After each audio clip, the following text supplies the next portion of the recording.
Good morning. This is Jason Dean. It's about 11:09 here on a Saturday, pretty rainy day. So today's a pretty sad day.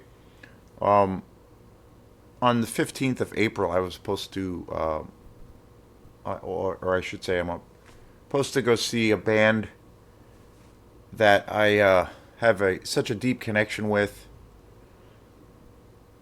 And it was a band that I discovered that I got into when I was like 11 or 12 years old, maybe even a little bit younger, and that is Morbid Angel, one of the most iconic bands I think that helped, shape and create what is now known as the death metal scene. I kind of feel there were so many great bands that came out of Florida in the 80s and then in the 90s that that came out of the Tampa Bay area, Tampa, Florida. You had so many bands like Cannibal Corpse, Obituary, Morbid Angel, especially bands like Atheist. There were so many great bands that came out at that time, and Morbid Angel. I think all of those bands I mentioned all obviously very much helped create the American death metal scene. But I've always regarded Morbid Angel as being probably overall being the most important band in the history of death metal. They I love them from day one. The first album I bought of theirs was Altars of Madness. I remember buying that on cassette as a kid, and that was a band I I've followed for years and years and years. Trey Thoth, the founder, principal songwriter of that band, when I had an opportunity to see them a few years ago, and then a bunch of things got in the way, and then I wasn't able to go to the show. So, which I was really bummed out about. And then this opportunity came about just recently to go see them on April 15th, just a couple of weeks away, or less than that, from today. Today's April 1st. It's hard to believe, 2023. So me and my good buddy Sam, we jumped at the chance, and the other day we coordinated and made sure we got tickets. So we got the tickets, and super excited. And but today's news was pretty horrible. They Morbid Angel just went. They hadn't toured for probably about 3 years. They were on this really big tour for their last studio album, Kingdom's Disdain, which is a really great album. That's an album that I thought it was good. I thought it was okay when I first heard it, but I've heard it since a bunch of times, and it's really grown on me, and I really love that album quite a bit. And I'm a huge Steve Tucker fan. One of the things that happened for me when I was a kid, when David Vincent, who was the primary singer and lead vocalist for Morbid Angel, which I was a huge fan of his, he had left the band for a while and then kind of came back. And during that period, I didn't really follow them as much. And then Steve Tucker came back on. Steve Tucker was involved with them off and on for a while, and then he became a permanent member. And then they put out a series of albums, and for some reason I was such a huge David Vincent fan, I didn't really give them too much attention after a while. I always, if I listened to Morbid Angel, it was always the early years, with the last one being Domination that David Vincent was involved in, and after that I didn't really buy any other of their other newer albums. And I know it was like maybe 6 years ago or so, 5 years ago, probably, yeah, about 5 years ago. They had put out. I was seeing that they had put out a new album, or were putting out a new album, Kingdoms of Disdain, and they were going to go on this big tour. And I started. It caught my interest, so I started following them more, and I started listening to a lot of the albums that Steve Tucker was on, and really fell in love with that incarnation of the band. And as much as I love David Vincent, I kind of feel the stuff that they've done with Steve Tucker is probably their best. And Steve Tucker now is a favorite of mine as far as the singers that have been involved with Morbid Angel, and as far as frontmen.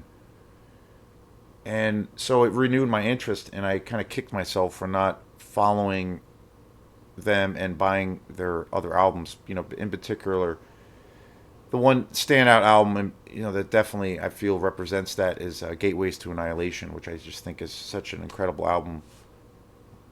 So we jumped at the chance to go see them this time, and I woke up this morning with the tragic news because Morbid Angel had announced about 4 months ago or so that they were going to go on this massive tour celebrating their anniversary of being a band for 40 years. So, and they've been in the middle of their tour, and they played the other night in Chicago, and there was this tornado that basically came through town and went from eyewitness accounts from what I've heard and videos I've seen and interviews I've seen of people who were actually at the concert. It was a really calm night. It was in Chicago at the Apollo Theater, and it was a sold out show. There was and it's the theater is huge. It holds like over 1,000 people. And there's during this tour for Morbid Angel, there's three bands. There's Morbid Angel being, of course, the headliner, Revocation, which is a newer band that's really tremendous, really a tremendous band, and a band Crypta that's actually a very cool band too that was playing. And Crypta was the opening band, and I guess there was about 300 people or so at that point when they first started, and they were only about 15 or 20 minutes into their first set, and people were still obviously coming in because the show was sold out. And this freak hurricane came, and it went from like zero gust to 100 within a few seconds, and basically caused the roof to collapse, and it completely demolished the entire theater. And someone died, and there was numerous injuries. Thankfully, no members of any of the bands were hurt or injured or killed. None of the crew members. Everybody was safely, evacuated. But what a horrible scene! What a horrible thing for that to happen, and especially in wake of, just the crazy world we live in, and that, Morbid Angel really took a step back because of the pandemic, and they wanted to do this when they felt the time was right. They have, myself included, a really dedicated fan base. They wanted to mark this occasion, with, with their band being, true pioneers in the art of death metal, but they wanted to mark the occasion of their career, of their lifespan of being like 40 years. So they weren't, and plus with the pandemic, they took a real big step back, and they didn't play for a long time. So this was a real special occasion.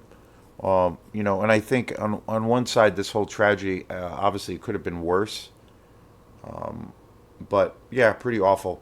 So I just wanted to do a quick video on Morbid Angel and this tragedy, because they're definitely a band that in a lot of ways means the world to me. And and for me, when my buddy and I, my friend Sam and I got the tickets, for me it was like I was super excited because I was like getting a chance to see a band that I've loved forever, and one of the first bands that I generally became a huge fan of. And when I think of how many years I've been a fan of this band, and I have never gotten a chance to see them. So yeah, especially you know, you know, and obviously the biggest and the most important thing is people's the safety of the fans and the performers. But what a freak incident! And I remember I got up this morning, had some coffee, and it was literally I turned on my computer and I saw a headline for it right away, and I was just like, "What is going on?" It was literally the first thing that I saw this morning. I had not even hadn't even had a sip of coffee yet. So you know,